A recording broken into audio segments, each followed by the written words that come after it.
This episode is brought to you by Temptations Cat Treats.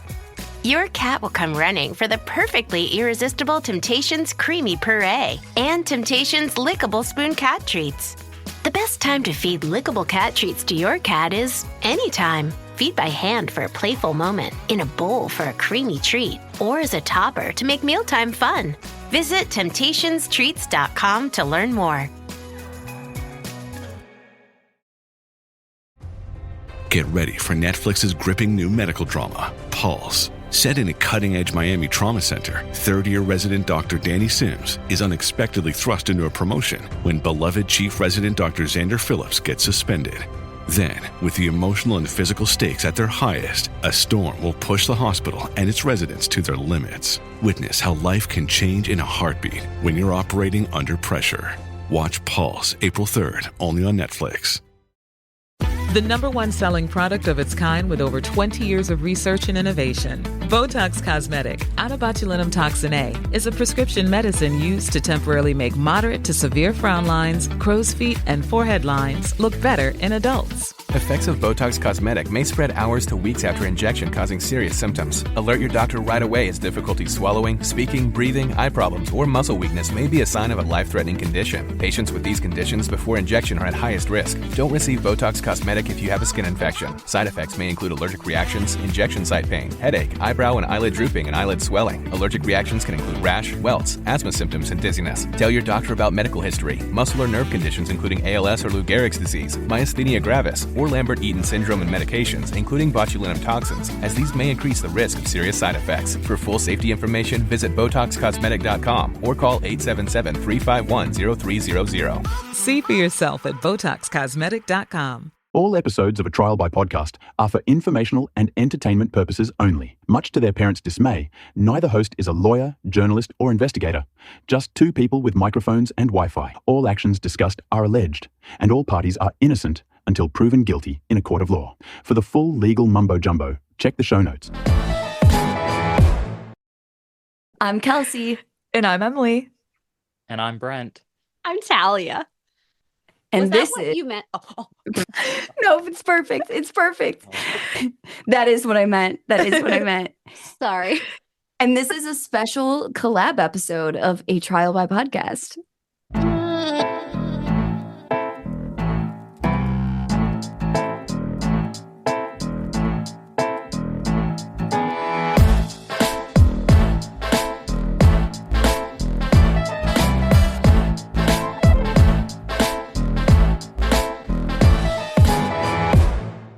Hello, listeners. We are so excited about today's collab episode with Chillworthy, but we understand that some people want to skip the small talk and get right to the stories. Chillworthy's story begins around the 7-minute mark and ends around the 53-minute mark. We small talk for a few minutes, then Kelsey and Emily begin their story around the 57-minute mark. We've put this info in the show notes as well. Hope you enjoy the episode. Yes. I think it'll be good. We're going to cue the music, and it's going to be a heavy episode. Okay. All right, guys. So welcome back to the pod. You probably heard from our little intro that we have some special guests today. We have Brent and Talia from Chillworthy, and I will warn you guys ahead of time. Emily and I had too much fun with our friends last night, and we are struggle busing this morning. I'm currently drinking a Bloody Mary, trying to get through this. Hair of the Hair dog. of the dog. Yes. A little bit of hair of the dog. So you might have to bear with me a little bit. But we realized that, so Emily and I are based out of Cleveland, and our friends from Chillworthy here are from Pennsylvania. So we're Midwest. neighbors. Yeah. Yeah. Yeah. So how long have you guys been doing the podcast? Well, I think we started, roughly Summer like last year. Yeah. So what? It'll be a year this summer. Yeah. Okay, So same not for long, us. Yeah, us like too. 9 months. Oh, really? Yeah, Yeah, we started in June last year. June 25th was our first episode. Mhm. It's forever. And I'm I going to feel get like a you've been tattoo doing of the this for date. years. Me too, man. It does. Me It feels too. like it. You guys seem very legit. I mean, you have your headsets, your mic stands. Merch. I was Merch. listening to an episode and you guys mentioned the merch, and that was, I feel like, 6 months. got the No, merch. January-ish. I think that was the episode. Yes. Yeah. Yep. Oh, yeah. We've got the merch, which I can show you guys like a great website for merch. It's like third party, so you don't have to order a bunch ahead of time. It's just printed on demand and drop shipped, and I love it. And Oh, well, that everything sounds we've gotten great. is good quality. Yeah. So I Okay. do, after seeing all of your art for each episode, I'm like, I need Chillworthy merch in my life. Yes. Because I love the art you guys, because you do different art for every episode, right?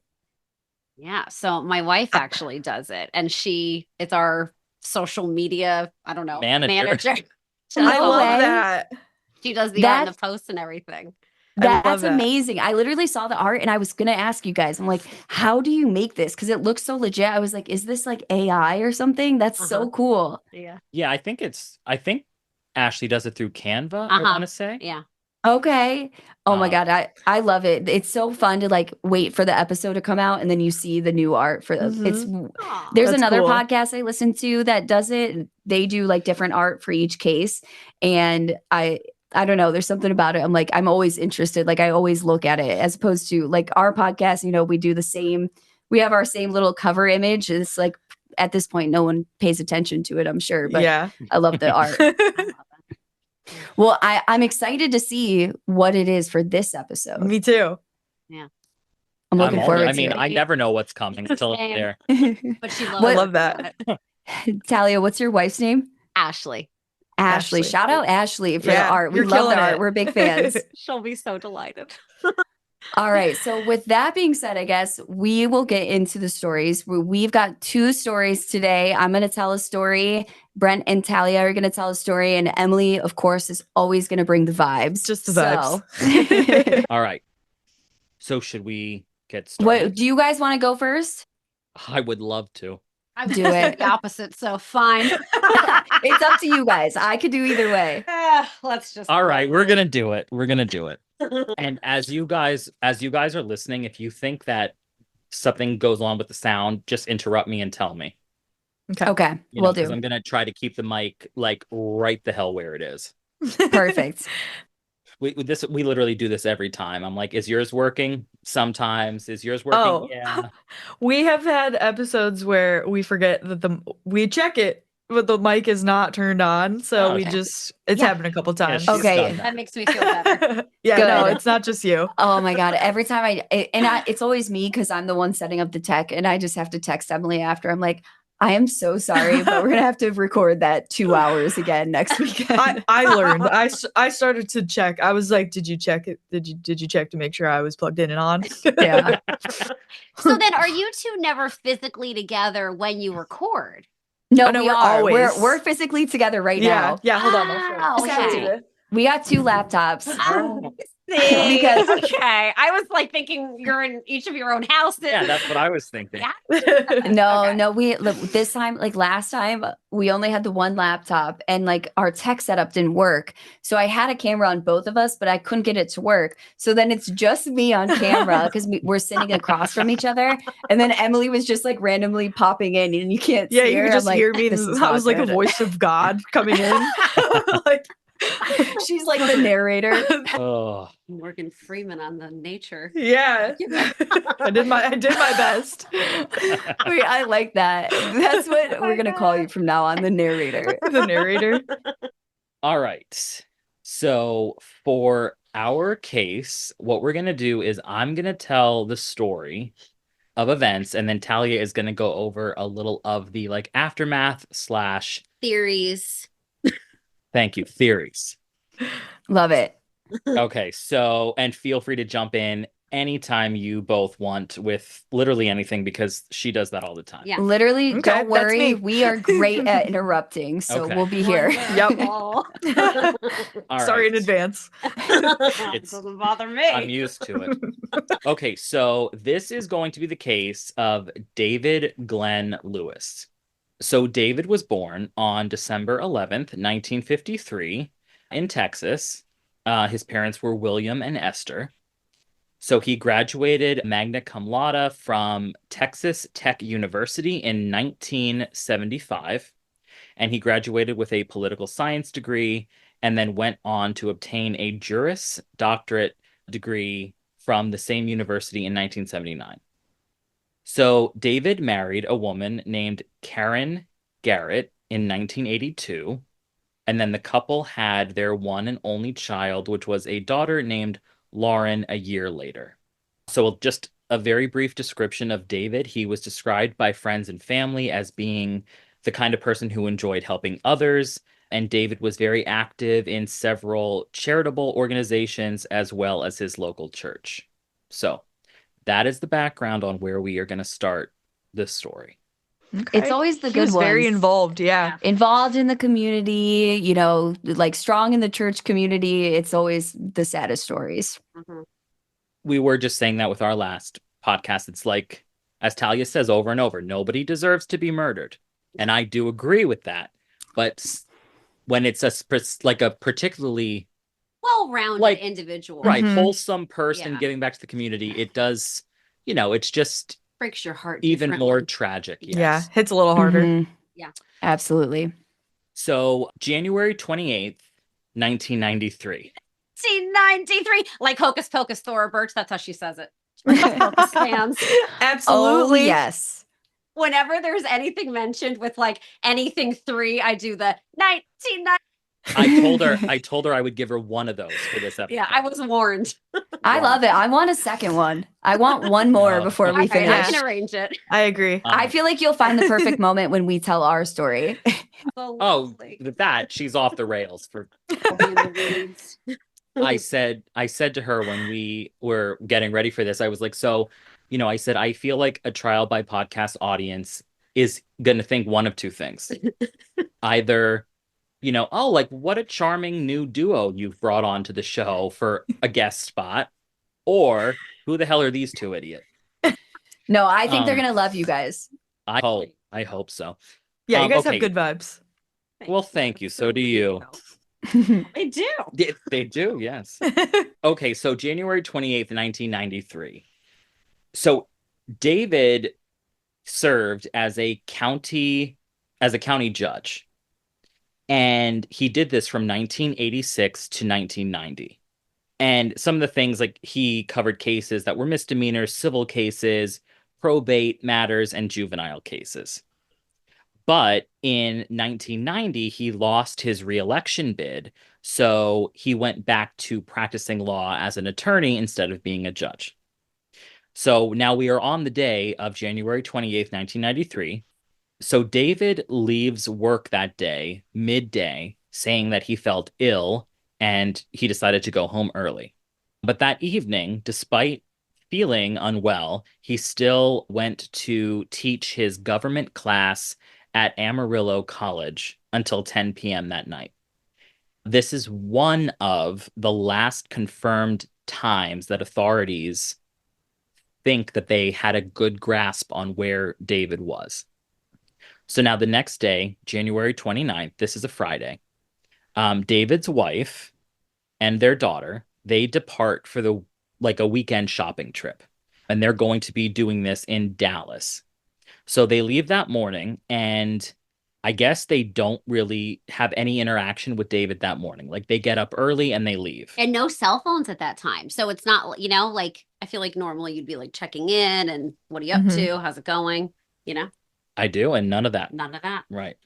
I can't imagine, because if my family doesn't text me back in like 2 hours, I assume I'm like, they're dead. Is something Something wrong? happened. Yes, always. I What would other just, alternative is there? cell phones were made for us anxious people. Like, I can't imagine living without a cell phone. I would never have survived in the 50s. Well, I keep thinking about like GPS. I Oh. wouldn't leave my house. Even with GPS, I feel like I still go the wrong way. Like, Me and Emily were absolutely. following a GPS so once, bad. and she told me to turn left, and I turned left. I was going the wrong way down a one-way street. That's how. So imagine us without GPS. But the funniest part of that was that I said, okay, my bad. And then I tell you to turn another right down She's a different like, okay, street. sorry, go this way. And it's another one It was another the one-way wrong street. way. I did it twice. Like, we went the right way once, and then we went the wrong way again. yeah, we can't be helped. No, No, because you put your faith in them regardless. I've just accepted it. We accept each other's flaws, and we just so happen to have the same one in its directions. That's beautiful. You know? Okay, so anyway, David, he had he was not going on this shopping trip, right? He planned to stay home because from what my research told me, there was a big sports ball event happening called the Super Bowl. You heard of it. Oh, Have you heard I've of heard it? of these sports balls Mildly before. aware. Yeah, I am mildly aware of it. Yes. Ball events. I remember seeing the Alex Earl commercials for it. That's it. That's all I remember. Fine. I have heard that a lot of people do care about this, though. I'm Yes. not one of them, but I know that they're out there. Yeah. Yes. Just a handful. Not many. So this was Super Bowl 27, which was happening on Sunday, which would be the day after this. So during this day, David is, I guess, just hanging around the house. I mean, there's not much said in terms of like with the police being able to track his movements at this time. But on January 30th, which is now Saturday, in the morning, a neighbor in David's hometown says that they remember seeing David's red Explorer parked in the driveway. And sometime during this day of the 30th of January, this is when police believe that this was the official last time David was ever seen. So now January 31st rolls around, which is the day of the Super Bowl. And that morning, a Potter County Sheriff's deputy noticed that David's red Explorer was parked outside of the courthouse in which he worked in Amarillo. And he had noted that a man matching David's description was seen across the street photographing this vehicle. I'm not sure why, but he was. So that evening, around 11:15 p.m., Karen and her daughter come home to sort of like some odd circumstances. So the first thing they notice is that David is nowhere to be found.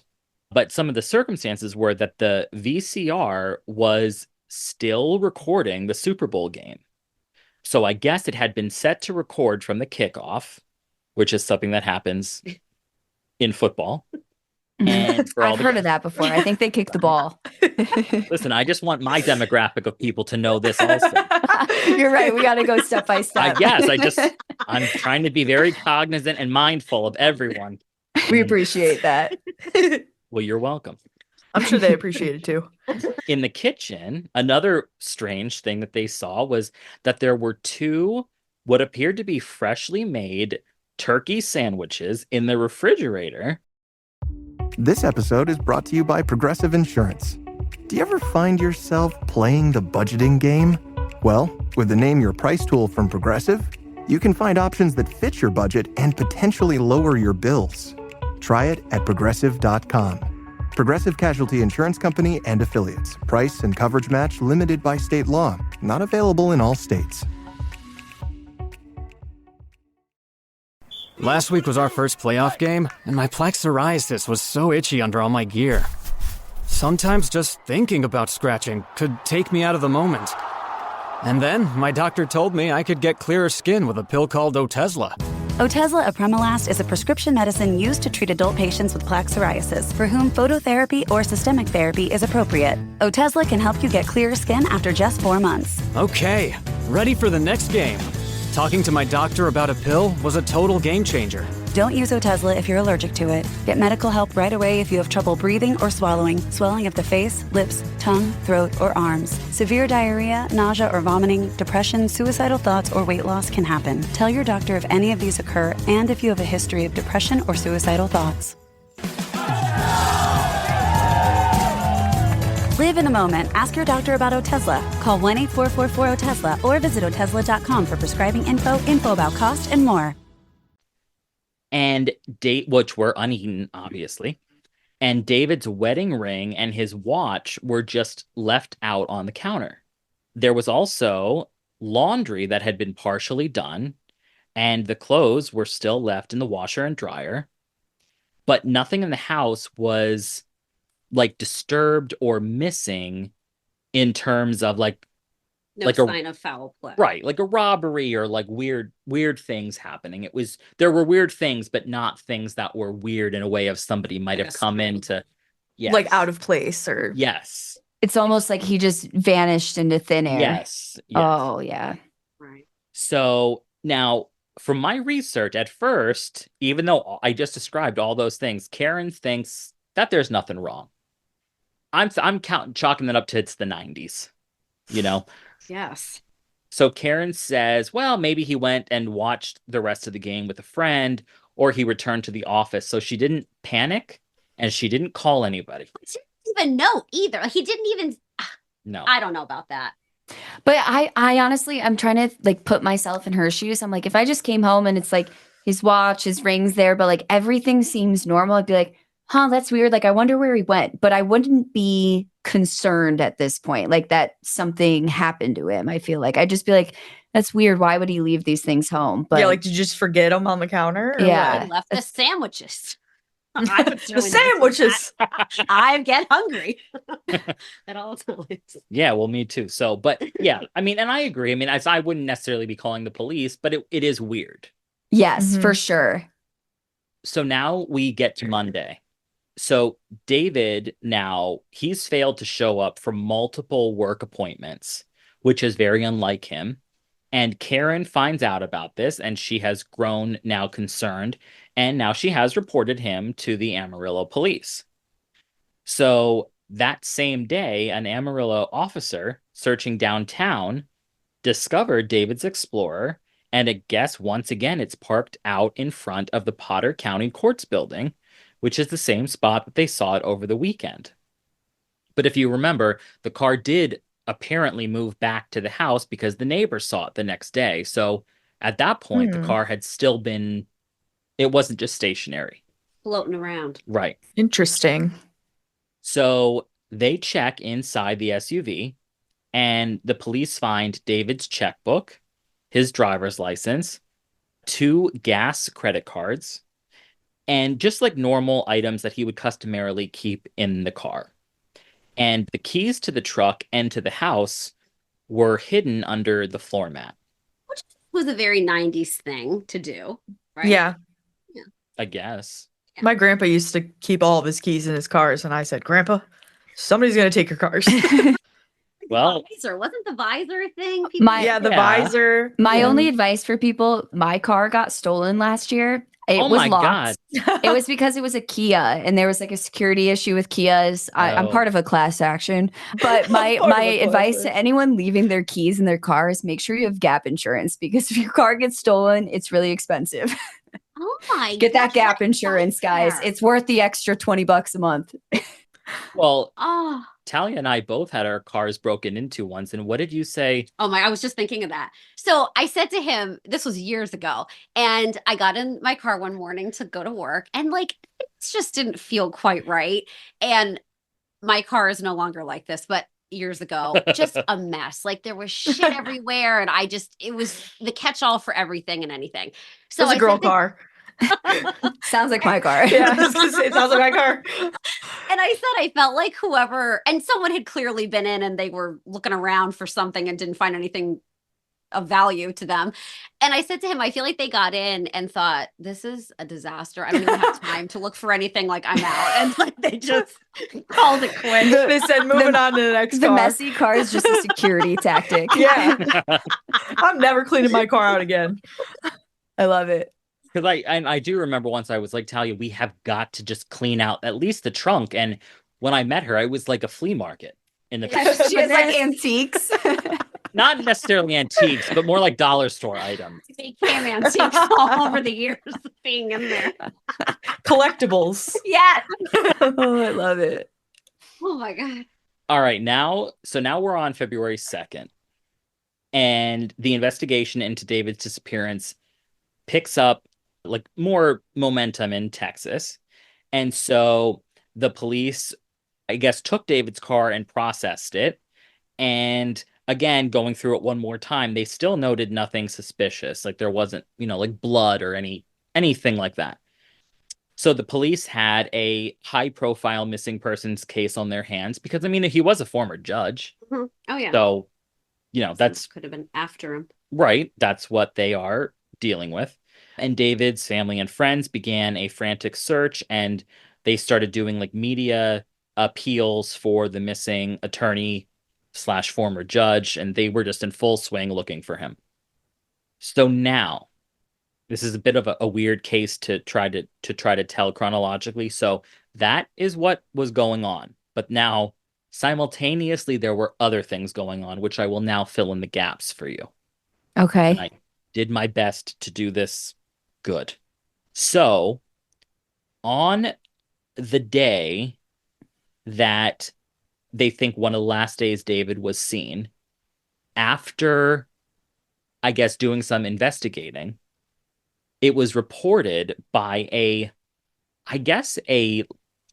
acquaintance / friend of David's that they had seen David running through the Amarillo airport.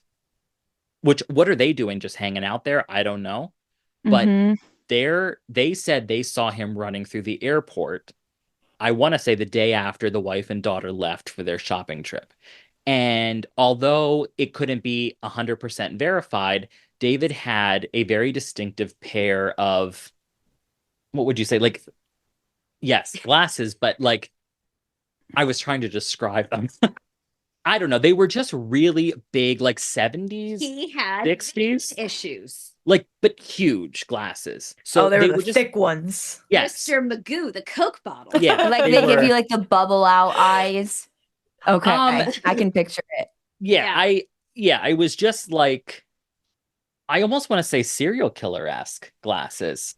To me, serial killer glasses are like the aviator, non-sunglass aviators, though. Yeah, Jeffrey Dahmer glasses. Yeah, that's where my mind went, like Dahmer. Yeah. Well, for any listeners, you can feel free to type his, name in Google because he does have his picture there. With his glasses. With his glasses on, yes. So anyway, like I said, one of the neighbors, which I believe on that Friday, saw him running through the airport.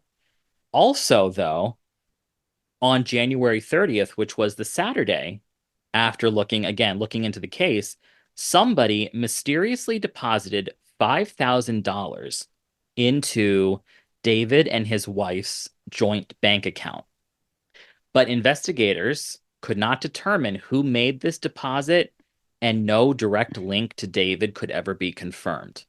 I don't even know how that's possible, but maybe in the 90s it wasn't. Didn't you have to go in person to make a deposit in the 90s? There was no mobile anything. Yeah, but maybe there were just no cameras, so like they couldn't say for sure it was David and not somebody else. But it, in my mind, it has to be him, because if someone killed him over something, why would they give $5,000 to his why account? would they put money in his account? An right. Good faith. Seems counterproductive. Yeah, maybe. No, you're right. That definitely doesn't make sense. So now February 1st, again, this is stuff that's filling in the blanks. Karen had later admitted that David had told her a few weeks before this was all going on that he thought that he might be in danger because of a high-profile case that he was going to be involved in. Which, don't you find it odd, though, that nobody else said that? Like, if that were the case, I would think he would say it to not just his wife, like maybe colleagues or, Yes. Yeah. No, I agree. Like, you would think people at work would know at least which case he's referring to. Like, this one's a little bit sketchy. Like, these people are a little bit scary. Right. Hey, I think it was just convenient for Karen to say, I don't get a good vibe from Karen from the start. But Talia never gets a good vibe from anyone. Yeah, I was going to the say. spouse. The spouse is always like, I have one eyebrow up at the spouse. Of always. course. And I guess the detective who was running the case did not get on with her very, very great because she refused to take a polygraph test. Exactly. That's my other thing. Good for her, though.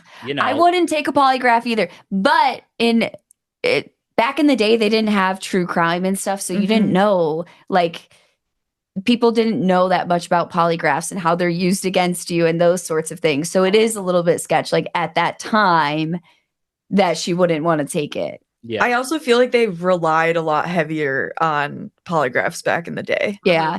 Well, they used to do like truth serum and everything. Like that's yeah. I love it. Dude, let's get a little truth serum, do a collab episode on some truth serum. Okay, so now we're still on February 1st.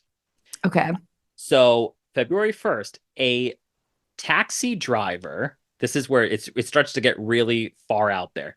A taxi driver in Dallas, which is 360 miles away, keep in mind. He came forward to say that on February 1st, he had picked up a nervous man resembling David from a hotel and had driven him to the Dallas Fort Worth International Airport. And David, well, I shouldn't say, the nervous man, we'll call him, because of course this wasn't verified either, but the fare was paid in cash, and the taxi driver said that the man who paid took out a wad of $100 bills to do so, which could kind of be consistent with the fact that David just got a $5,000 deposit in his bank account. So maybe he had cash on hand. Sorry. Yeah. So what happened now after this $5,000 deposit? Was there a withdrawal? I guess there might have been some. Yeah. Or maybe he had 6,000 and deposited 5,000 of it and kept like the rest in cash. Good call. Either way, good for this nervous man. I've never had wads of hundreds in my pocket. Either. My anxiety could never. I'm like, somebody's gonna know. Yeah, Somebody's gonna know I and would. steal That would it. make me nervous. Yeah. To have wads of hundreds in my Somebody's pocket. gonna look at me and be like, "You I got a would lot be of money in your scared. pocket." I would be like, I might go missing. So, but anyway, like I said, at the end of the day, they could not confirm that this was actually David, but the guy really thought he matched the description, this taxi driver man. Come forward too. Like he Absolutely. still said something. Yes, I agree. Yeah. So on the night of February 1st, an even stranger development occurred, not 360 miles away, but let's try 1,600 miles away. So around 10:30 on February 1st, a motorist driving down a highway in Moxie, Washington, like Washington State, spotted what looked to be a disoriented man walking in the roadway of State Route 24. What were you going to say, Kelsey? And I'm sorry, he's from Texas, right? Yes. Okay, so we're thinking maybe that's where he was running to the airport. Maybe he flew to Washington. Right. Okay. Something. Yeah. So when these people saw this random man in Washington State, like looking very uneasy walking down the highway, they were concerned. So they decided that they were going to turn around to warn other drivers about this man just kind of standing in the road. Unfortunately, by the time they returned, the man had been struck by a vehicle, and which actually resulted in a hit and run because he died and the vehicle never stopped. So, like I said, the victim died at the scene. He carried no identification, and he was purely listed as an unidentified John Doe by the authorities in Washington State. That is so sad. Yeah. But he was just standing in the middle of the road. Looking very, like, what would you say? Disoriented. Yes, disoriented. Thank you. Surely. Yeah. Oh, that's so sad. Yeah, that's. I'm sorry? If I could just say quickly. Oh. You know, I have been broken down on the side of the road many times. And on a highway specifically, it is so like scary to me how your car will like rock from like the tractor trailers. Hell yeah. How like windy and just it's such an overwhelming place to be. And if you're like not even able to think straight and like if he was lost or whatever was happening, I just can't imagine how terrifying that must have been. Like just what a And the fact that someone hit him and then just drove away. I mean, I cannot, obviously, like there are accidents that are genuine accidents, and especially if someone's just standing on the highway, I'm sure that's horrific. If you're that driver and you do that, your life has changed forever. But to just not stop, I just can't even. How could you do that? Like the anxiety would overwhelm me. Like that's crazy. It's horrific too. You should always stop. A few days ago, well, maybe not, maybe 2 weeks ago, I was driving home. I just hit a pothole and my anxiety convinced me I hit something else, maybe a person, maybe an animal. And I decided I was turning around 2 blocks later to make sure that nothing had happened. And nothing had happened. But I've been there. Hey, I don't like it. I don't like Respect it. for the wraparound, though. You said, I don't know. It gave me a funny feeling, so I'm going to go check it out. Right, because I was going to say, I'm not sleeping tonight. I know it. Yeah. So, yeah. Good for you. Well, thank you. Very nice. So now we are February 2nd in Washington. So the man that was killed in Washington, he's now in the morgue. I'm watching my cat doesn't put her tail directly on my straw. She loves to do that, or God forbid, even higher up on the tail, if you know what I'm saying. Anyway, but now she's settled, so good. So the autopsy of this John Doe determined that he died from traumatic injuries consistent with a high impact vehicle collision. So, all right, that makes sense. But yeah, but like no other, like it's not like he was injured before or had been beaten or even stabbed or there was like blood loss going on and then that happened. Hypothermia. That's always a very fun one for most of these cases, but we don't know what the weather was there. But I'm sure it was freaking cold February 2nd in Washington. Anyway, so there was no evidence of, as Talia just said, a gunshot or stabbing wounds. Toxicology tests found that there was no alcohol or any kind of drugs in his system. So this indicated that the man was sober and likely on foot by choice or necessity when he was struck. And police had noted that the stretch of road where he was hit was dark and that the shoulders were not well defined, meaning that a pedestrian could easily be accidentally clipped by a car. Witnesses reported seeing a light-covered Chevrolet Camaro speeding away from the area around the time of the incident, but investigators were never able to locate the vehicle or the driver. And nobody ever came forward saying that they hit a pedestrian. And as I said, the body had no ID on it. So they were kind of stuck with just this concept that this was just, unfortunately, an unknown man. He was dressed in camouflage patterned pants and a military-style jacket with work boots. So I guess he was prepared for something, one could imagine. Well, and I'll get to this when I go to talk about the theories, but that was like something that stood out, that he didn't own clothes like that. Like that was not a normal way that he dressed. Right. I don't picture an attorney just like in full camo and work boots. Yeah. Interesting. Right. And the wife did say that she did not believe that David owned such items. So that was kind of like raising suspicion that, you know, like if this was David for some reason, you know, where did he get these clothes? But anyway, the John Doe did not match any missing persons in the national database. So now, those are the two simultaneous stories that are happening. I think we obviously know that there's going to be a connection between these two stories. I have a feeling I might know what it is. Right, exactly. I think you two have been doing this long enough, just as we have to know that, you know, this isn't two separate cases I'm talking about. So now in between 1993 and 2003, so in the next decade, this is what basically happens. So in the weeks and months following David's disappearance, investigators were tracking all of those weird clues that I told you about before, like the money being deposited and stuff like that. They also discovered that 2 airline tickets had been purchased under David's name around the time he vanished. But these tickets didn't really make a lot of sense either, because one ticket was for a flight on January 31st from Dallas to Amarillo, and the other one was February 1st from Los Angeles to Dallas. So it would kind of make sense if the second one was from Dallas to Los Angeles, where the taxi man thought he saw this nervous man with a wad of $100 bills, but it was the opposite direction. Like it was coming. So there's no way he could have taken both flights because they didn't line up. Right. I don't think so. Oh, and the man, weird. The taxi man was taking David to the airport in Dallas, not from the airport. Oh, weird.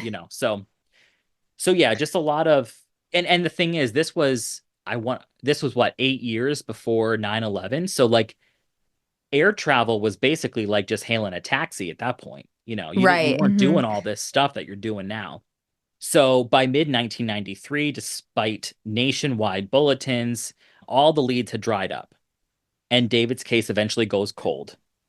So then in 2002, Amarillo authorities officially suspend their active investigation, believing that there was no evidence of foul play and suspecting that David might have just pieced out on his own. So now we are in October of 2004. 11 years after David disappears, there is a crucial breakthrough that happens. A detective by the name of Pat Ditter. Stop. Talia. Yikes. Stop. The poor man. Who His would poor do that? children. The Ditter children?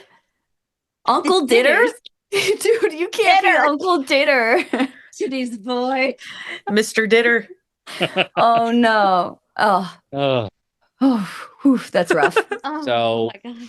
I'm sorry. Tell me more about that's Detective all right. Ditter. So the detective, he revisits. He was just revisiting some cold cases because I guess he had seen a few series on missing persons, and he thought let's try some non-traditional methods to identify some people. So back in this times period, they actually referred to Google as a popular. It was a popular search, I think popular internet search. Yeah, it was or something not he just decided to Google it. It was big deal. right. He was thinking out of the box. That's in my notes. It worked like that. So anyway, he starts looking this stuff up, and within a week, the detective had compiled a short list of possible matches for the John Doe that was found in Washington. And one of these possible matches was, in fact, David Glenn Lewis.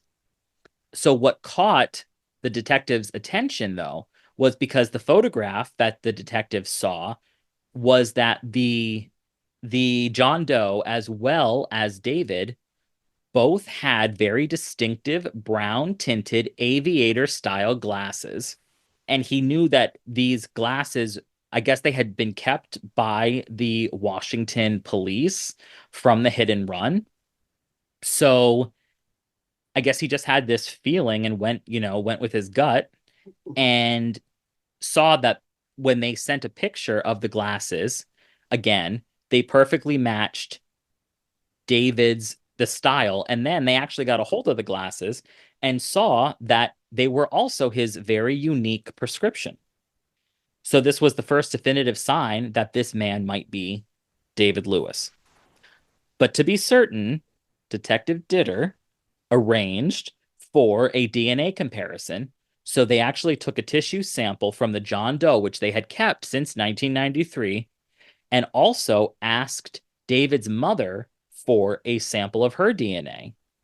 And the DNA came back with a 99.1% certainty that they were related.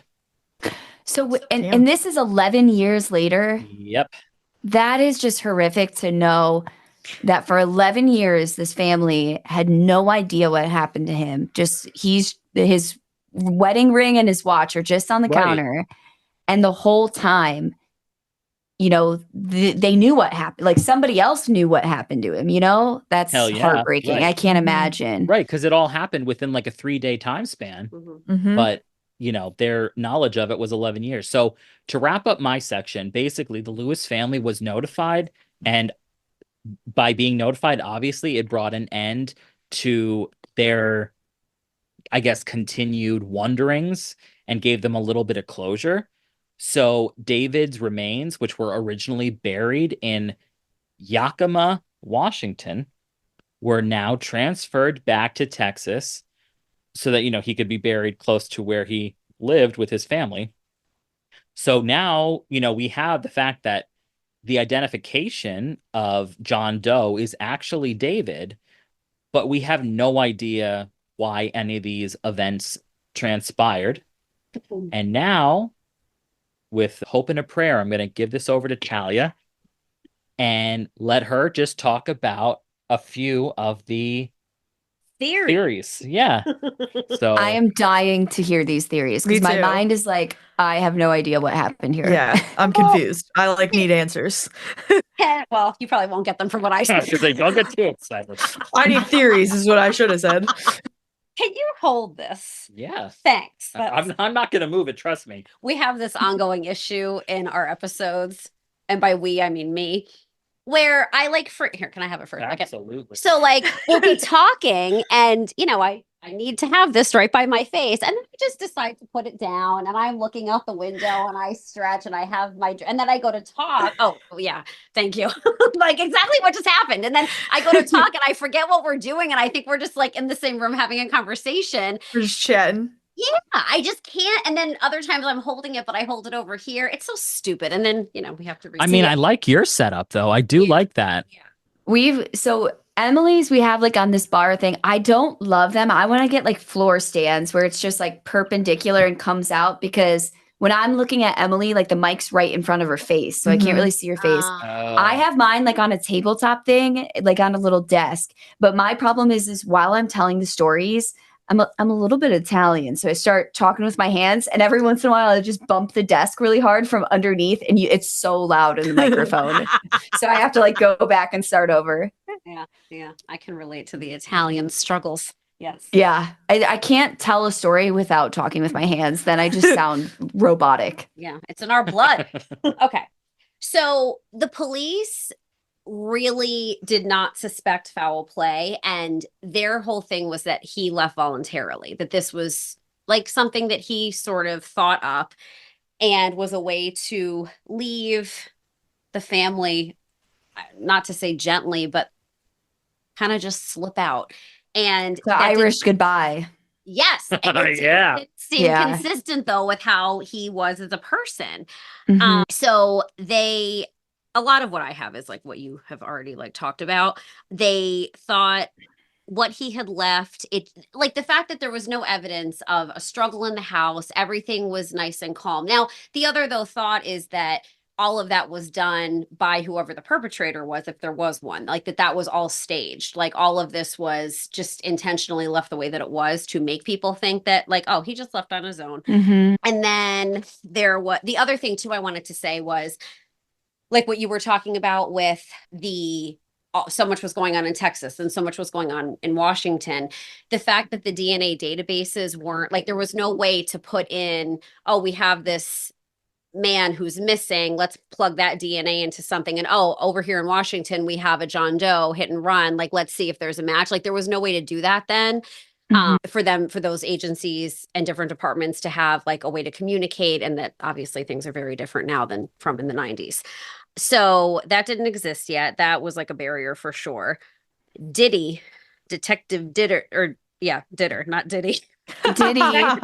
Detective Ditter really came through in the end on just like piecing everything. Oh, what I wanted to say too, the glasses. So I have terrible vision. Terrible. Have since I was a kid. It's gotten much worse.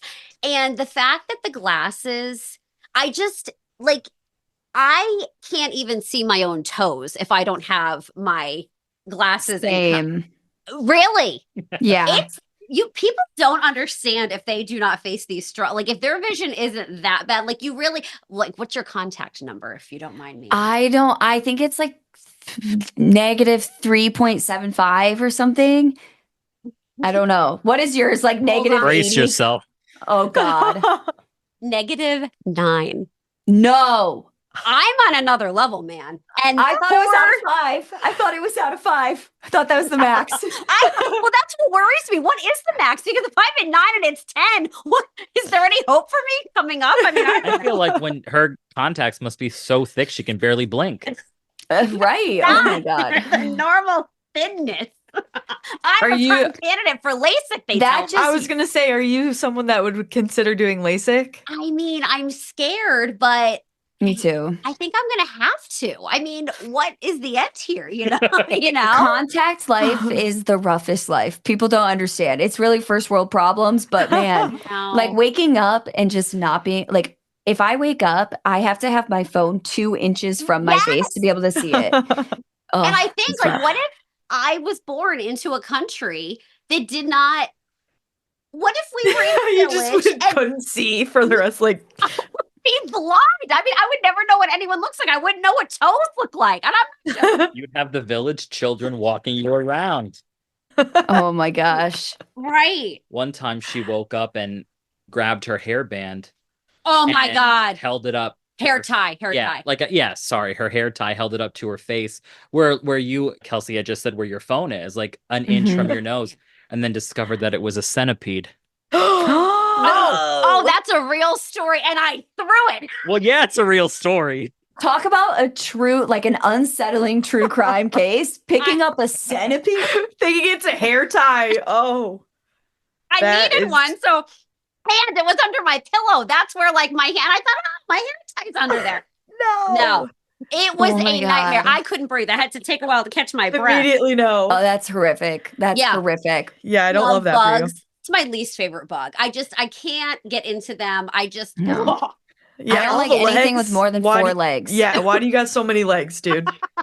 You don't need. Well, I guess they do. Yeah, what do you need all those legs It's really for? a red flag when you have so many legs. Yeah. Any legs over 4? No. Immediately, no. My God. All right. Now let me just see here. Oh, so now the thing with this case that, like, how Karen had claimed he had this case that he told her he was being threatened or whatever, that he confided that his life was in danger. So according to her, he refused to provide specifics, but someone did, I guess, report that he was scheduled to give a deposition the week after his disappearance, and it was a $3 million malpractice lawsuit.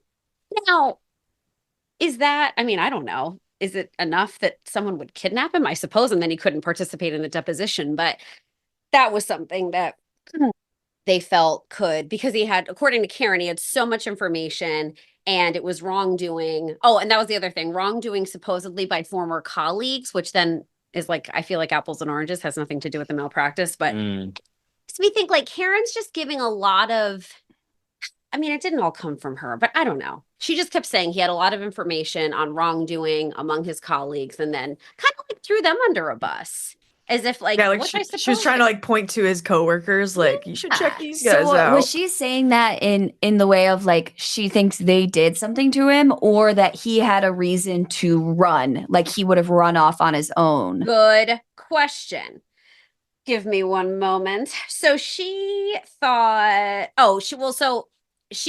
I'll get to that answer. So she said that he was willing to basically like disclose whatever he needed to, and he was going to tell the truth, whoever it hurt, suggesting that during this deposition, it was going to expose someone. Again, not sure how that was going to tie in, if it was a malpractice suit, like how that was going to have anything to do with his colleagues. She thought that someone basically kidnapped him to prevent him from being able to participate and give these details up. Okay. But so like Karen and other relatives just felt like it was inconceivable that he would have left the family, because he was such a family man. And the daughter, what was her name? Karen was the wife. I forget what the daughter. Lauren. Was it? Not that it matters, but her birthday was coming up, and I guess that was just not something that he would have ever missed. Yeah. Right. He was super involved in church as well, which the friend who saw him at the airport, not that it necessarily matters, but was someone from the church. Oh, okay. They were there though. Like, I don't think that was necessarily that off base that they happened to be there at the moment to see him, because what if they were there to just pick somebody up? What if they were? Drop somebody off. And at that time, with it being before 9/11, you could, not that this matters, but like, now you like kind of have to drop your person and leave. Like, you can't like go in and like hang out and like go mosey around. Yeah. Right. And then I think I already said this about, so the $5,000 deposit, the police, like that kind of bolstered their whole thing too, that he left voluntarily, that he wanted to just start a new life. Not that, I mean, I can't imagine $5,000, but at the same time, if you're starting a new life somewhere, is $5,000 really, although in the 90s, I guess it would get you a little bit farther than like today. Well, a little bit, I guess. Yeah. But Talia and I always say, like, that's always there. We get very frustrated when the police always go to, they just wanted to start anew. Yeah. But I guess in this case, maybe it's more possible than like a 9-year-old, but just wasn't someone with like a shaky life or a shaky past even. Like, he was well known in the community. He was a solid dude, like professionally. What? No, yeah. Like, family-wise. Yes. Like, it just doesn't really seem to sound like, oh, I could see why David would be doing this. And like, what's he going to go do then for work after this? Like, you know? Yeah, I feel like, to me, it sounds possible that he maybe was just trying to leave his family, but then the fact that he was just standing in that's where I get caught up, is like, it almost seems like there was something, like he was having some sort of like psychiatric episode or something. But why are you just standing in the middle of the highway if you're trying to leave your family? That's odd to me. Right. And not under the influence of anything. Nothing was in his bloodstream. Like, it's not like any other factor was at play that He wasn't like doing drugs or right. Even too, like, one of the things that Karen was saying, that he was tricked into going out to Washington. But again, like, he wasn't like this impressionable, didn't sound like this impressionable person who could easily be swayed, and an adult man who had been a judge and like an accomplished attorney was tricked. It just doesn't, I don't know. Another thing the police were thinking, or I'm sorry, it was a police officer, that this had they refer to it as like the earmarkings of suicide, that possibly he was acting, well, basically like what you were touching on, Kelsey, like that there was some sort of like psychiatric break going on, and that maybe because of the deposition and the lawsuit, and that was like wearing on him, and that potentially he was like considering ending his life, went out to this highway, and that the hit and run, like that's what he wanted to have happen. Just odd that he would go to Washington to do so. Yes, that was also mentioned. Yes. Yes, correct. So it's kind of all I have. Well, there's no shame in that. Don't worry, because our story is going to leave you very similarly, where it's like, here are some theories, but none of them fully make sense, and we have no answers on what happened. Yeah. Just sort of like those two, like, I hate when they're not resolved, but then I also like, it really makes you wonder, and like, possibilities are endless, but also so hopeless and awful that like, you're never going to know, like, they're never going to know what truly happened here with him. And like, what I would imagine not, although 11 years it took for that breakthrough. Well, so right. Who the hell knows, but check back in another 10. Right. Do you guys sign up for, what do you call them? Google alerts? Like for your cases that are unsolved, do you sign up for those? No, I need to like get that set up, because we've had some, like, we covered the case of Allison Botha. She was the one who, she had been kidnapped, raped. She was stabbed over 50 times. She was nearly decapitated. She was disemboweled. She survived it all. And this happened in the 90s in South Africa. And she survived it all. She wrote a book. She was like a motivational speaker. And she recently just had a brain aneurysm. And she survived the brain aneurysm too, because the Grim Reaper needs to stop chasing this woman, because he's never going to get her. Literally, somebody's got her back.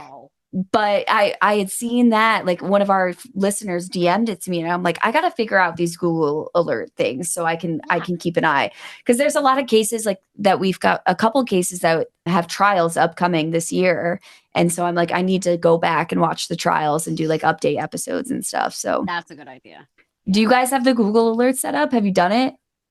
Yes. Yeah, he has. I've only done it for one, and there have been no updates so far. So that's okay. done. Good to know. But, well, when we went through a slight obsession with DB Cooper, and we just wanted updates on the man. So like, it's so simple to do. Yeah. Okay. All right. This is my problem, is like, I'm an anxious procrastinator. So in my mind, I'm like, this is going to be so much work or whatever. So then I put it off for about 2 months. Yeah. I put it off for 2 months, and then it takes me about 5 minutes to do. And I'm like, oh, I could have just not felt stressed that whole time. What? Absolutely. I can relate. But anyway, so, that's our case. I just want to apologize, because you told us 20 minutes. I think we're on about an hour. Do Hell not yes, we worry. Literally, this is every time Emily comes over, I'm like, don't worry. It's going to be a quick one today. We're going to be in and out. And then it's like 3 hours later. It turns into a two-parter every time. I literally said to Talia, I was like, I told Kelsey, look, we're cognizant that it's 20 minutes and now we're at 60, but literally, do not worry. I think half of it was because we kept interrupting. We're much as you like. No. And then we're telling story, like, probably some of the listeners fine with are it. like, I just, wanted to say that. So We're down for the count. We're having a great time too. Yeah, So that just makes it nice and easy.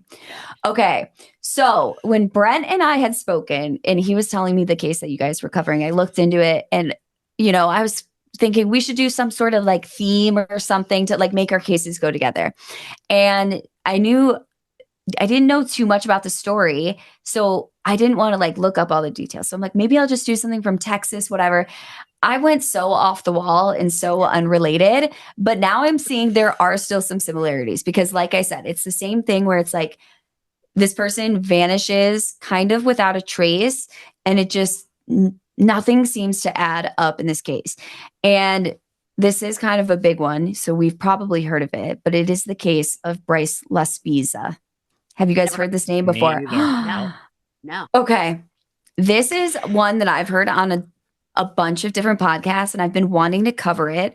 It's very similar to another case that we already covered, the case of Brandon Swanson, who was another 19-year-old kid who went missing. Yes, we did that one. Yes. Okay. So the Brandon Swanson case, you will see a lot of similarities with this one. So in August 2013, 19-year-old college student Bryce Laspisa vanished without a trace.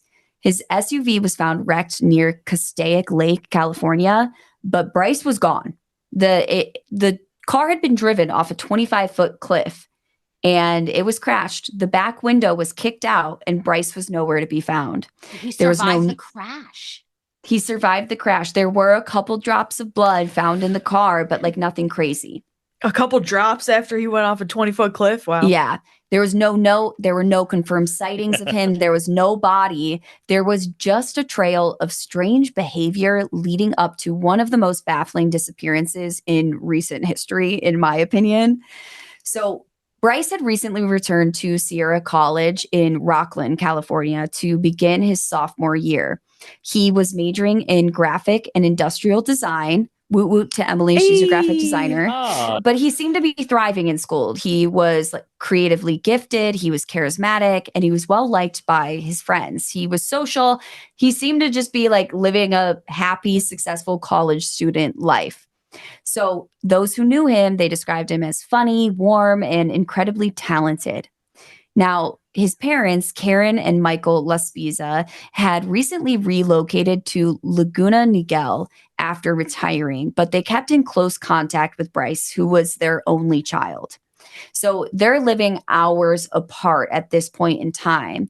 And just weeks into the semester, those closest to Bryce began noticing some really abrupt and unsettling changes in his behavior. His roommate, Sean Dixon, and his girlfriend, Kim Sly, observed Bryce becoming increasingly erratic. He confessed to them that he had been abusing Vyvanse, which is a stimulant prescribed for ADHD. And I want to talk a little bit about Vyvanse. I have ADHD. I've never taken Vyvanse, but I've taken Adderall in the past. And from what I've heard is Vyvanse is just a really crazy strong version of Adderall, pretty much. It's a type of amphetamine, and it's something that, if you are not taking it as prescribed, it is like abusing a drug. It's not just a normal, I took too much Advil type of thing. It can really fuck you up. It can really fuck you up. And he was not prescribed this medication at all. He was just getting this from elsewhere. Now, on top of that, he started drinking really heavily, and he reportedly was finishing large quantities of liquor in short spans, just drinking straight liquor. And his friends started to notice his moods shifting, not only while he was drinking and taking these drugs, but just all the time. Because what people sometimes don't realize is drinking heavily, alcohol is a depressant. But it's not just a depressant while you're doing it. It's a depressant the day after while you're withdrawing from it. So he was just becoming more withdrawn and unpredictable and erratic behavior. And it was disturbing to his friends to see such a big shift in such a short period of time. Now, all of this came to a head on August 27th. That day, Bryce suddenly broke up with Kim over a text message. And he basically just told her she'd be better off without him, which is concerning because from all accounts, they had a really good relationship. It's not like they were fighting a lot or anything like that. on top of the breakup, he started giving away some of his like most prized possessions. He gave his Xbox, and sports people will know this. The people that like the sports ball, but an Xbox, yeah. If they like the sports ball, they'll like the Xbox. But it's basically like a gaming console. Fascinating. I don't know. There's I'm appealing to all demographics. Yeah. Okay. So he gave away this Xbox, and he also gave away a pair of diamond earrings, like real diamond earrings that his mom had given him as a gift. And he sent this cryptic message to Sean, his roommate. And basically this message sounded like a goodbye message.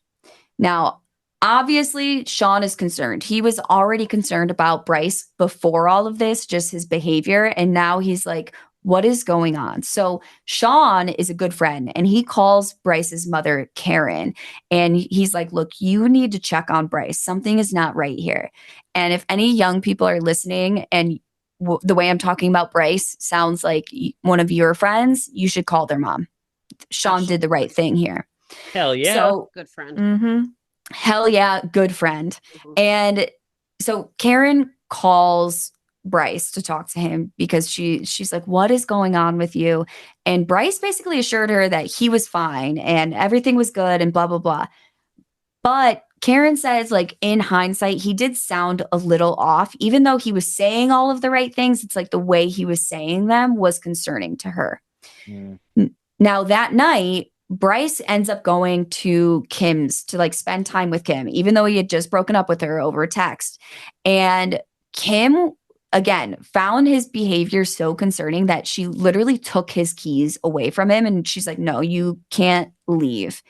And Bryce was insisting on leaving. And this is one of those situations that's a little bit difficult because when you're in the moment, you know, it can feel one way, but when we're looking at it in hindsight, it's like, well, was this just she didn't want him to break up with her, so she's trying to make him stay? Or was it really that there was something bad going on? And this is where it gets a little bit, like my heart breaks for his mom a little bit because Kim ends up talking to Karen on the phone because Bryce basically calls his mom and he tells her, hey, Kim won't let me leave. She won't give me my keys back. And so Karen's like, give the phone to Kim. Let me talk to her. And Kim tells her, you know, he's acting really strange. I just don't think he should drive. Like, he's being really weird. He's trying to leave.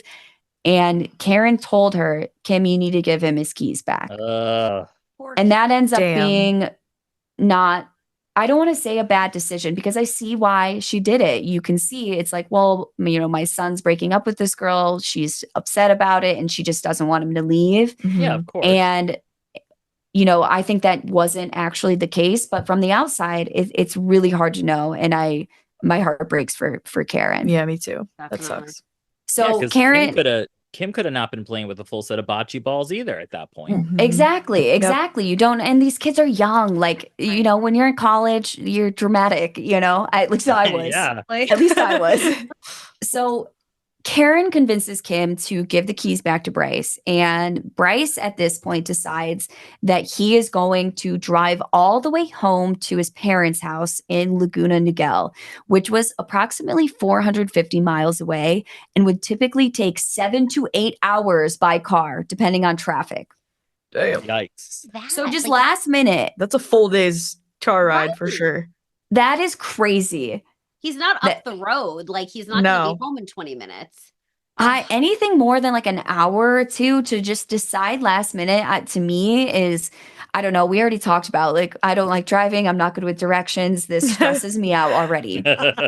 Now, what followed was a baffling sequence of events that suggested that Bryce wasn't just driving home. He was just drifting around. Around 1 a.m. that night, so this is technically the morning of August 29th, he called his mom and he sounded alert, but records later revealed that he was already really far from campus, heading south on Interstate 5 towards their home. Now, later that morning, he ran out of gas near a town called Buttonwillow, which was a remote stop along the highway. And a roadside assistance worker named Christian ended up delivering gas to Bryce because I guess he just ran out of gas on the side of the road. And he noticed that Bryce seemed tired, but otherwise fine. Now, Christian didn't really find anything concerning enough that raised alarms, but this encounter would not be their last. So Christian leaves, but he's going to come back because hours later, Bryce was still in the same spot on the side of the road. Hours later. And he had the gas. And he had the gas. Yeah. So why are you still there? What are you doing? And what? I'm sorry. Oh, August. So it was probably hot. Yeah, I mean, it had hot in California. Yeah. I'm sensitive to heat. August in Buttonwillow, which Buttonwillow sounds like a quaint little place. Yeah. Right? Yes, it does. Yes, it does. But picture- it also sounds spooky a little bit. Agree. I mean, I guess, but town. I picture like Christian as this handsome Hallmark movie man. Of course you do. You know, who comes out to like get him his gas, if you know what I'm saying, and then checks on him Guys, later. Christian is I will marry this man. We love Christian. Great guy. We love Christian. He is a Hallmark king for sure. Like, well, thank you. You please continue. You know the vibes. So Christian returned to check on Bryce because Karen. Do that. Yeah, what a fucking guy. What a guy. Because this is what happened. Is like this is like a roadside assistance. Like I don't know if it's AAA or whatever, but it's like a company that they pay for every month. Mm-hmm. So Karen knew that Christian had delivered this gas to Bryce, and when she hadn't heard from Bryce and didn't know what was going on, she called Christian back and she's like, can you check on Brett, go see if he's still there because he hasn't come home yet. And so he goes kind of thinking he's not going to find anything, but he finds Bryce exactly where he left him. And Bryce again tells him, oh, I'm fine. And I'm just blowing off some steam. I'm just relaxing. But at this point, it had been more than 6 hours since his car had been refueled. Damn. 6 hours he was sitting there. Right. Like I get listening to a true crime podcast. No.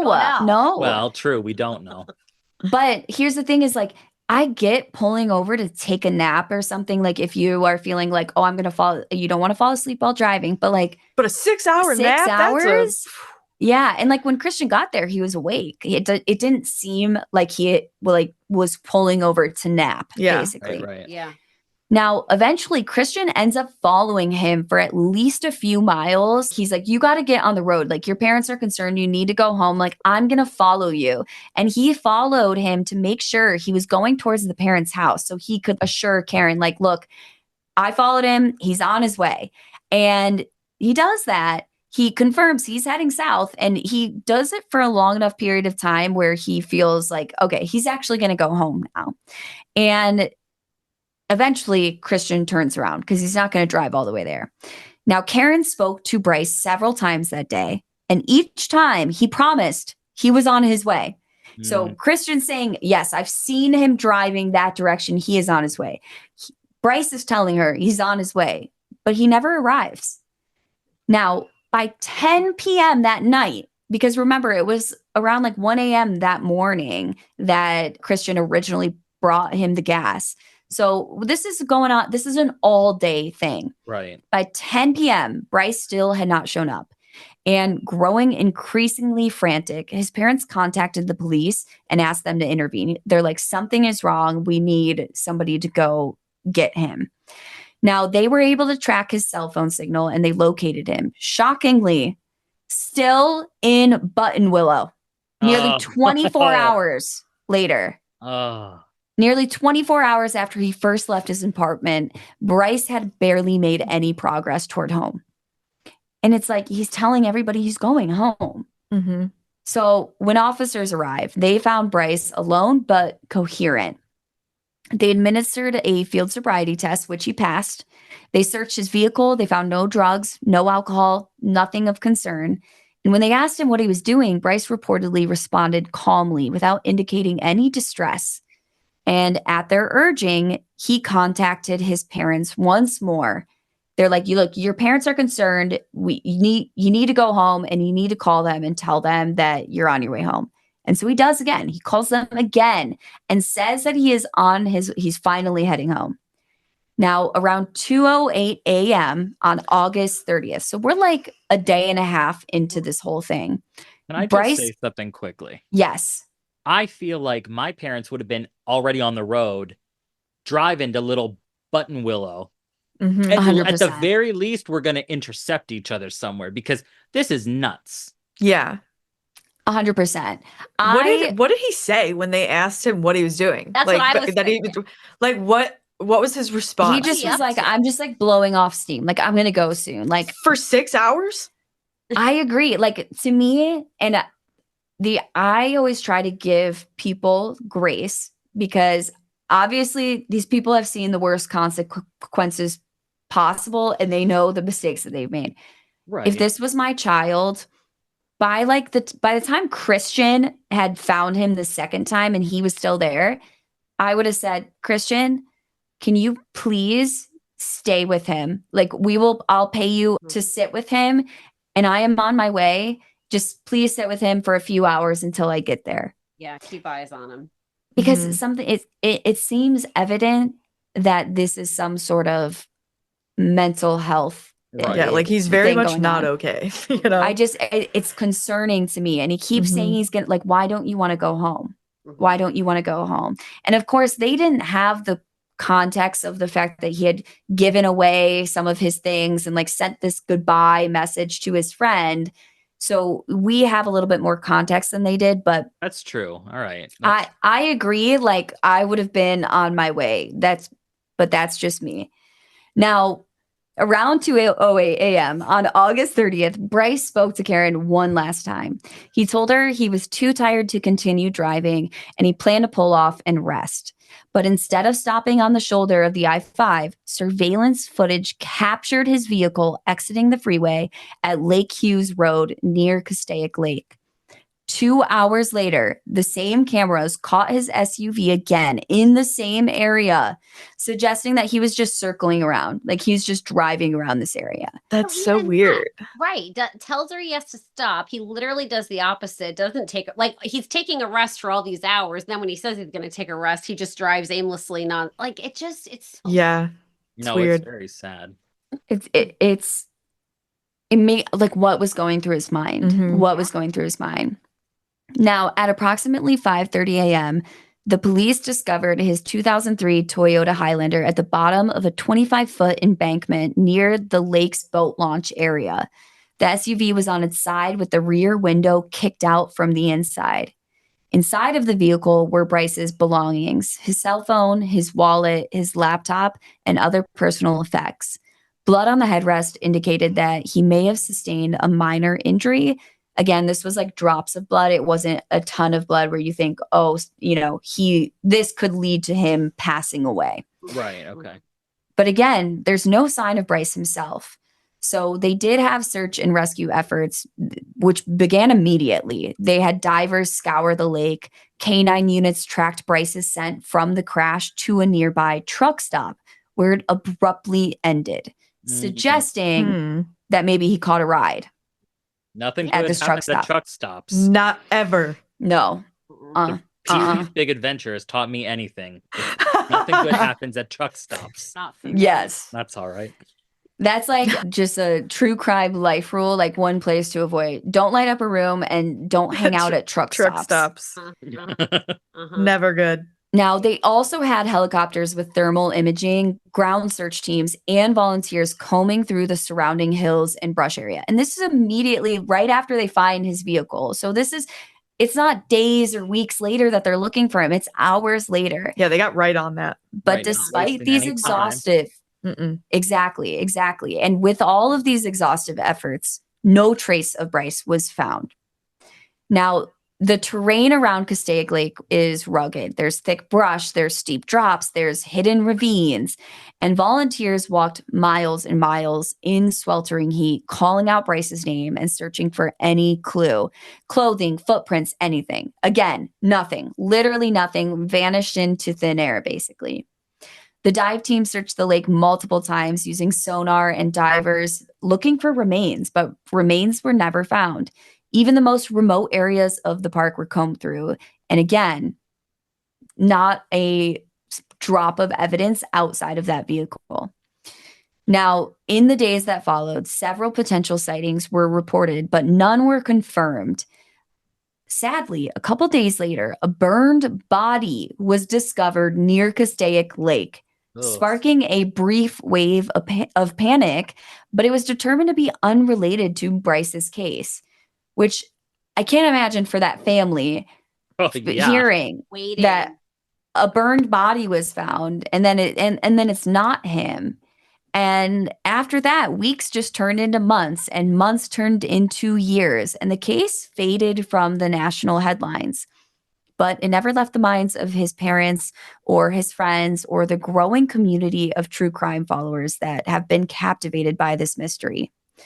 Now, many theories have been proposed. Some believe that Bryce suffered a mental health crisis, possibly induced by his substance abuse, and wandered into the wilderness where he succumbed to the elements. But like with that, I'm like, how did they not find him?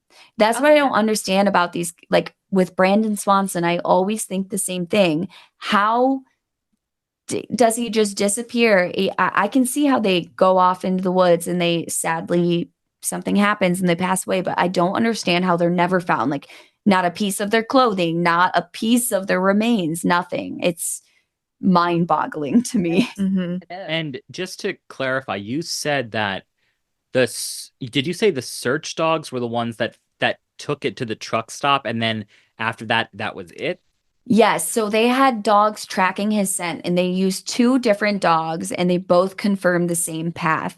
So basically, from the crash site, they tracked his scent all the way to a truck stop, and then it stopped there. And they both of these dogs, and this was 2 separate occasions, 2 different dogs. So they were basically using one to confirm the other. Yeah. And the scent ended. So to me, it sounds like he must have gotten into a vehicle with somebody.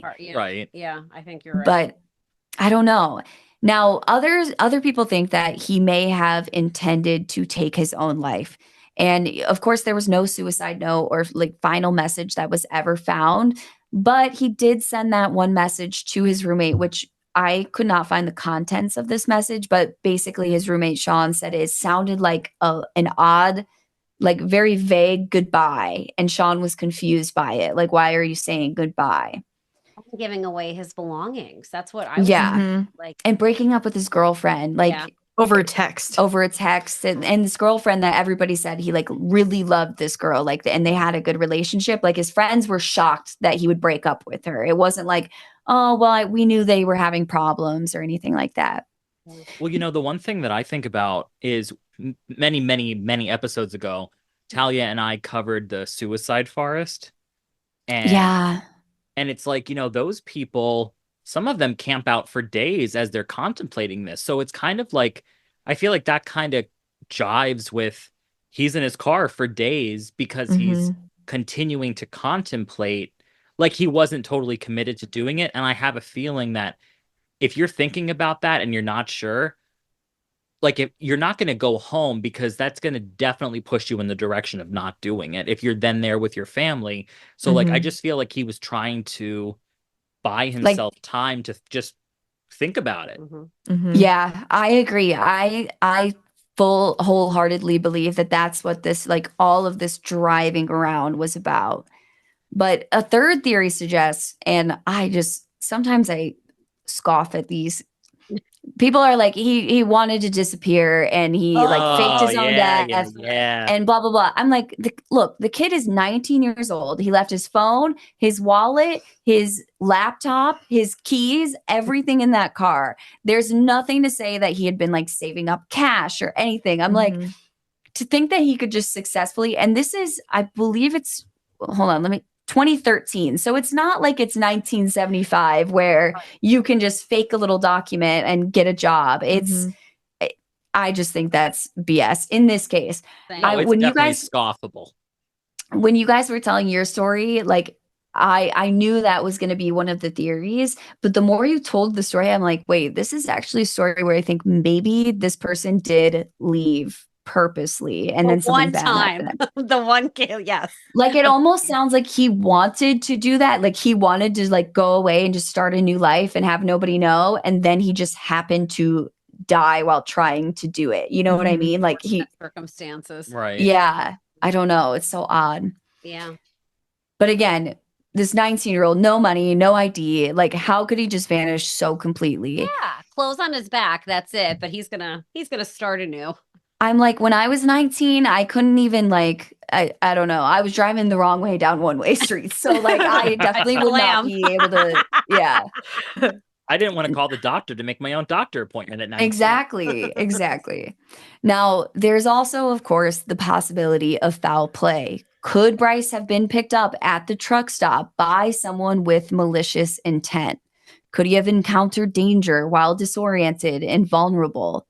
And some people believe that he may have unknowingly crossed paths with the wrong person in those early morning hours. But again, there's no evidence to point towards violence. There's no witnesses. And in my mind, this theory is like completely speculative. I do think it's possible that he was picked up by somebody, but I think it's unlikely. There's a lot of signs here pointing towards a mental health crisis. For sure. And that's where I think this case differs from the case of Brandon Swanson, is because with Brandon, there really weren't any signs of a mental health crisis.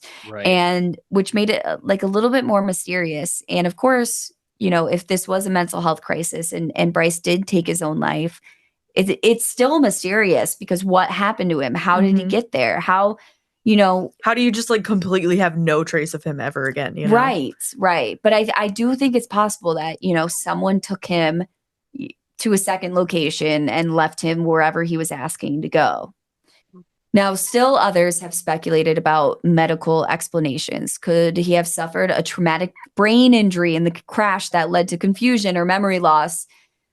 Again, yeah, maybe. But I think there are so many weird signs before the accident that it's like, even if he did, it's like there was already something going on here in my mind. For sure. Now, what haunts many is how a young man could seemingly vanish into thin air within hours of speaking to his mother. And the lack of answers has been devastating for his family, and especially his parents, who continue to maintain a Facebook page called Find Bryce Laspisa. So I recommend everybody follows that page. And they also would work with nonprofits to keep the case alive and keep the case in the media. Now, in 2023, the National Center for Missing and Exploited Children released an age progression image showing what Bryce might look like at age 29. And this case, when I read that part of it, because Emily and I are 29, and I'm like, that is so crazy. Like, imagine if Emily went missing 10 years ago, and for the last 10 years, I've been wondering what happened to Emily and where she, like, it breaks my heart for like his family. Oh, yeah. But also his friends and his poor girlfriend. Like, I can't even imagine. Yeah. That's sad. Haunt them forever. Like, how do you recover from that? I don't. And it's such a young age to deal with that. Now, this image that they released, it shows a man with slightly older features, but the same, like if you see a picture of Bryce Laspisa, if you know this case, you can picture his face, because his face is he has like this bright red hair, he's got freckles, and he just has literally the biggest like smile. And I know that like we say that about a lot of victims and like the beautiful smile, like he just has the biggest smile. Like you see this one photo of him that's everywhere, and he just like the joy is radiating off of him. He is a cutie pie. Yeah, it's just heartbreaking. And it also makes you think too, like if he really just ran away and he was trying to start a new life. I mean, he was in the national media for a long time, and again, still to this day, like I just feel like he's very recognizable. If you've seen his picture. Yeah. Well, yeah, we just looked it up. Yeah. When you think about, okay, so let's pretend, which I don't think at all is true, that he wanted to start anew. Then why the hell does he keep picking up the phone for his mom? Yeah. I mean, if you're starting anew, wouldn't you be starting anew then? Yeah. And like new phone, who dis or whatever they say. And why would you crash the car and leave all of your stuff in it? Why wouldn't you just drive somewhere and take all of your stuff with you? Yeah. Like, I don't get it. He was 19. He was allowed to leave. It's not like the police would have picked him up and been like, you have to go home to your parents. And I'm sure he didn't have all that much money saved to go and start all this. Like, sure he wasn't prepared to start a new life, like he wasn't planning on it. I'm 29 and I couldn't start a new life with the amount of money I got. That's what I'm saying. We are not 29, but we couldn't either. That is correct. So you're saying it doesn't get better? Well, maybe for some. They become more responsible, but I just keep telling myself, I'm like, guys, listeners, we need you to tell your friends about us because I need enough money to start a new life. If I need to, I probably won't, but just in case. Now. Well, I mean, look, from the Chillworthy side of things, I'd like to say to the chillers, please follow A Trial by Podcast. Thank you. And start listening. Yeah. Thank you. And we concur. We say vice versa. Right back at you. As soon as I listen to one of your episodes, I'm like, we're going to vibe. Like, this is going to be good vibes, good times. The vibes are a 10. And I know that all of our listeners are going to be checking you guys out, which I'm excited about. Hell yeah. Yeah, we always say we know we're an acquired taste, but we sure are. Yeah. Us too. That's why we get along so well. We're like, I don't know, red wines or something. It's like, you don't like us at first, but the more you drink us, the more you'll never drink a white wine again. Yeah. The car accident, back to the case. Sorry. No, it's fine. But I was thinking with the car accident, it makes me wonder, was his like level of being sort of like just scattered and like not necessarily thinking straight, was that accidental? And then, oh shit, still not thinking clearly, just got into a car accident. I'm not going to grab my stuff. Like, I just need to go get help and like figure this out. And then came upon someone who like, took advantage of him in like a vulnerable state. But then also, do you think that car accident was intentional? And he was like, okay, yes, like I'm going to try to kill myself. And then it didn't work. And then he is fighting to live, like fighting to live necessarily, but like he kicks his way out of the car. Like he's going to go get help. Like, you know what? Wake up call. I need to go home. This is a fantastic question. And it was shown from security footage that he was accelerating towards the edge of the cliff. Oh, so it did seem to be purposeful. It seemed to be purposeful. But again, people say, oh, maybe there was some medical thing that happened. But I just think there's too much pointing to this was intentional and there was a mental health crisis happening here. Yeah, for sure. Yeah. But it's heartbreaking because his family just continues to live in this limbo and they've never moved from their home in Laguna Niguel just in case Bryce comes back. Oh my God, that shatters me. To this day, his room remains just as he left it. They mark each birthday, each anniversary, each new tip with a mixture of dread, but also hope. And for them, and I think for anyone, not knowing what happened is the hardest part. Oh, yeah. For sure. Now, not having any kind of closure. Ever. I genuinely can't imagine. No. Now, like I mentioned earlier, Bryce's disappearance shares eerie similarities with the 2008 disappearance of 19-year-old Brandon Swanson. So it's good to know, you guys. I didn't hear your episode on it. So now I'm like, I have to go listen so we can discuss his case further. Absolutely.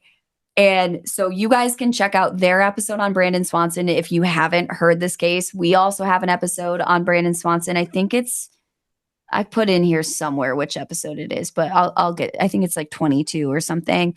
But like Bryce, Brandon was driving home late at night when something went terribly wrong. He called his parents for help after his car got stuck in a ditch, and he sounded disoriented, but not in distress.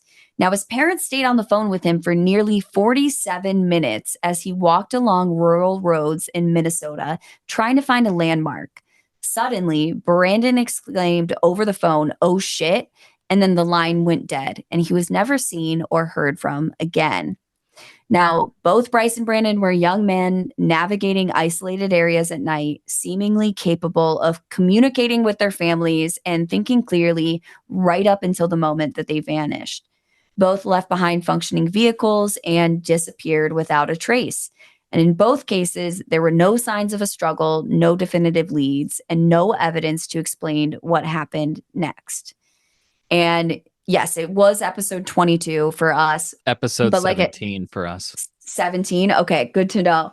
But I'm one of those, this is how I know I'm too obsessed with true crime. It's like, I love listening to the same case told by every podcast I listen to. Like that's one of my, because everybody has a little bit of a different take, and they include little bit like different details and things that maybe some others didn't find important. So I'm really excited to listen to your episode on him. Now, if you have any information on the disappearance of Bryce Laspisa, you can contact the Los Angeles County Sheriff's Department.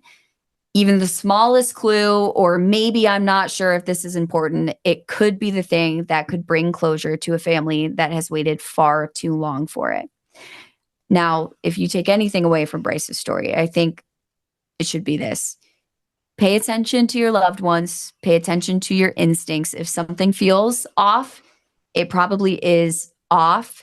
And I would imagine, I've never spoken to his family. I don't know their thoughts, but I put myself in their shoes, and I imagine that this is one of the things where I'm sure that they wish they had gotten in the car and driven to him. And I don't say that to criticize them. I say that to be like, I think often in life we tell ourselves, oh, I'm just being paranoid. It's going to be fine. Like, let me just chill out a little bit. And it's like, sometimes those instincts are there for a reason. Your body and your mind are telling you that something is off. And I don't know. I'm a little bit probably too paranoid, but my mind is always better safe than sorry. And this case breaks my heart every time I think and like about hindsight is 2020. Exactly. You know, it's like, of course, you're like you just said, you're thinking this might be an issue, but it's probably not. And it's like, yeah, I mean, in those situations where you just try to do something just because, you know, it might be a little over the top, but it's because you would rather be safe than sorry. Like, I absolutely get that. Yeah. And I think about when I was that age, I called my parents with so many just like weird, bad scenarios. I'm like, Mom, I'm stuck on the side of the road. Or Mom, like, I don't know, I got dropped off at these people's house, and now I don't know how to get home or whatever. And it's one of those things where it's like, you know, my mom was probably like, oh my God, what are you doing? But I ended up being fine. And that's what you always expect, is that it's going to be fine. And don't be too paranoid like me. Like 99% of the time, it is fine. Everything turns out okay. But it's one of those things where it's like, you gotta, I don't know, that's what I like about true crime. Everyone should be a little bit more paranoid in my mind. Safety first. Yes. Yeah. Yes. Well, and that is the story. Oh, thank you so much. Thank you. But thorough. I didn't really go with like the theme I was thinking, but I feel like our stories were like very similar in a way, like vanished without a trace. And yeah. So I had so much fun doing this for you guys. Me too. Oh, it's been very nice. Yeah. I mean, okay. You know, the whole time beforehand, I'm like, you know, because we've never done this before. We were like, I was nervous. I was like, I don't know how this is going to go. We started out with one microphone, still have only one microphone. But it all worked out. Yeah, we're trying our best. No, it was great. Literally, the last time we did a collab episode, that was the first time we did it. And it was just like nothing. We got online and like nothing was working, and it was just a shit show. So that's what I expected. I'm like, we just got to get on a call so we can figure it out together over the phone, and then we'll be good. But I felt like it went nice and smooth. Yeah, I think about great. Okay, so can you guys like tell our listeners, obviously we're going to tag your stuff in the show notes, but they can find Chillworthy. What are your social media accounts? Do you have a website? You want to look that up quick? Yeah, we are on Instagram. Since we don't have Ashley here, the social media manager. Hold on a second. Shout out Ashley. Shout out Ashley. Yeah. We're on Spotify, Apple. Yeah, Music, Spreaker, all of those. Yeah. But what is the Instagram? Yes, YouTube as well. Oh, I don't know what the Instagram is. Oh, you don't have it on your phone? No. Hold on, I'll get it. Ashley, I got your back. She'll be so disappointed in us and so thrilled and thankful for you. I'm like, I know we've DM'd at some point. We're at Chillworthy Podcast. Oh, God, we sound like idiots. Yes. No, you don't. We're like, yeah, we're online somewhere. We're on the World Wide Web. We're out there. The internet. We're on the .com. Now, for the much smoother answer, why don't you guys tell our listeners where to find you?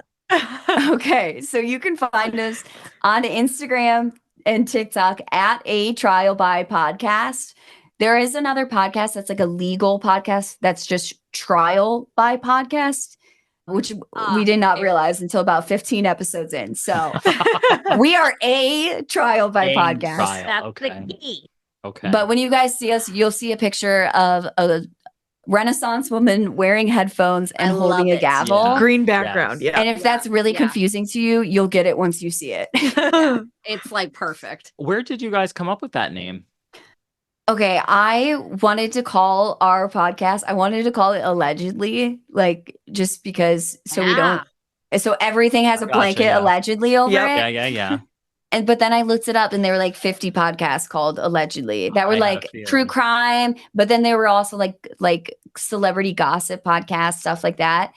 And so then I went on ChatGPT and I said, ChatGPT, give me 50 names for a true crime podcast. And one of Listen, them was nothing A wrong with Trial that, by man. Podcast. And I'm like, oh my God, amazing. I never It would have is. thought of that. So shout out ChatGPT.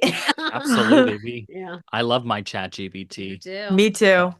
I do not, but I just don't know how technology works. So to be fair, don't go by It's like Google, but better. Once you try it, you're That's what I never going to hear. be the same. It's my lawyer. It's my therapist. It's my everything. It's an endless void of knowledge. Yeah. Well, And it will probably kill us all one day. oh yeah. But I'm always very polite when I talk to it. Me too. Oh, I say thank you. I say please and thank you. Me too. Yes. Because I'm Yes. scared. Talia and I, we went through the first 3 episodes with a different name. And then on the 4th episode, I told her something and she was like, or no, she told me something and I said, oh, I'm getting the chills. And she said Chillworthy. And I thought, oh, that is a good name for a podcast. I love it. Oh, I love that. I Yeah, love so it. we changed it. Yeah. So What we was just your- went back and What was your name before that? Dumbfounded.